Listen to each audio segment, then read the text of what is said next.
Magandang umaga po. Narito na po ang magiging lagay ng panahon ngayong araw ng Lunes, November 11, 2024. At latest update sa bagyong Nika.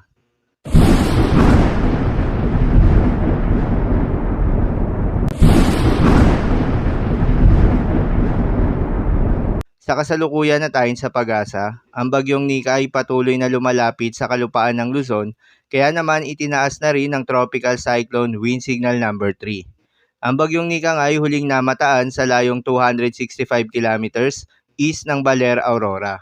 Taglay ang lakas ng hangin na umaabot sa 110 kilometers per hour malapit sa gitna at pagbugso na umaabot sa 135 kilometers per hour. Kumikilos pa west-northwestward sa bilis na 15 kilometers per hour. Dahil nga sa unti-unting paglapit nitong si Bagyong Nika, nakataas na rin ang Tropical Cyclone Wind Signal number 3 sa may Isabela, northern portion ng Nueva Vizcaya, northern portion ng Quirino, Kalinga, Mountain Province, Ifugao, at northern portion ng Aurora.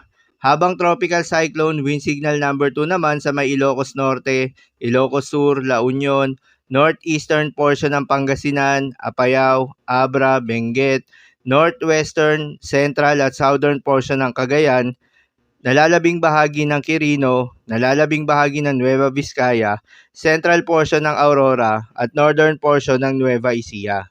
Habang Tropical Cyclone Wind Signal number 1 naman sa may nalalabing bahagi ng Cagayan, kabilang na ang Babuyan Islands, nalalabing bahagi ng Pangasinan, nalalabing bahagi ng Aurora, Tarlac, northern and central portion ng Zambales, nalalabing bahagi ng Nueva Ecija, Pampanga, Bulacan, Metro Manila, Rizal, eastern portion ng Laguna, eastern portion ng Quezon, Camarines Norte, northern portion ng Camarines Sur at Catanduanes.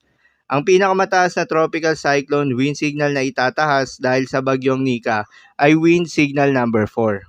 Dahil din sa northeasterly surface wind flow, inaasahan ng malakas na pagbugso ng hangin sa mga nabanggit na lugar, kabilang ang Batanes, Batangas, Lubang Island, Marinduque, Romblon, Camarines Sur at Catanduanes.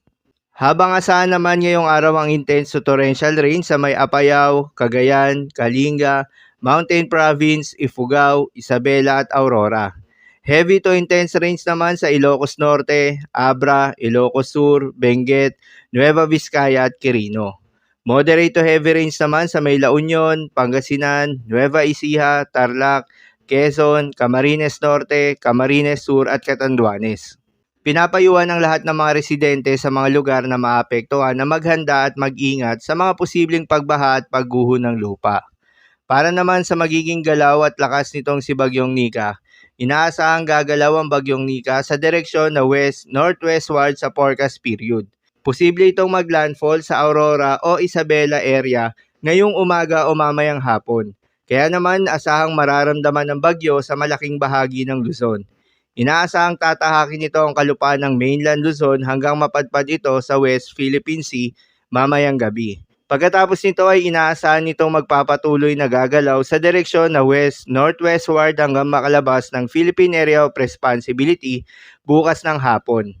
Inaasahang lalakas at maging typhoon category mamayang umaga ang bagyong Nika hanggang maabot nito ang kanyang peak intensity na 130 km per hour bago maglandfall. Posible din itong bahagyang hihina sa oras na tatahakin na nito ang kalupaan dahil sa land interaction, ngunit inaasahan nitong lalakas muli pagdating sa West Philippine Sea.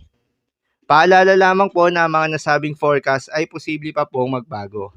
Kaya naman patuloy lamang magantabay sa mga update nating ilalabas at ng pag-asa.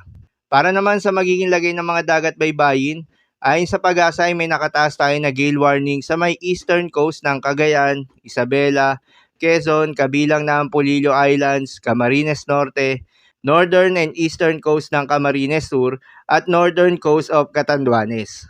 Payo ng pag-asa ay huwag munang pumalaot yung mga kababayan nating mangingisda at yung may mga maliliit na sasakyang pandagat sa mga nasabing seaboards dahil inaasahan yung maalon hanggang sa napakaalon na karagatan. So yun lamang po para sa lagay ng panahon ngayong araw ng Lunes. Keep safe everyone.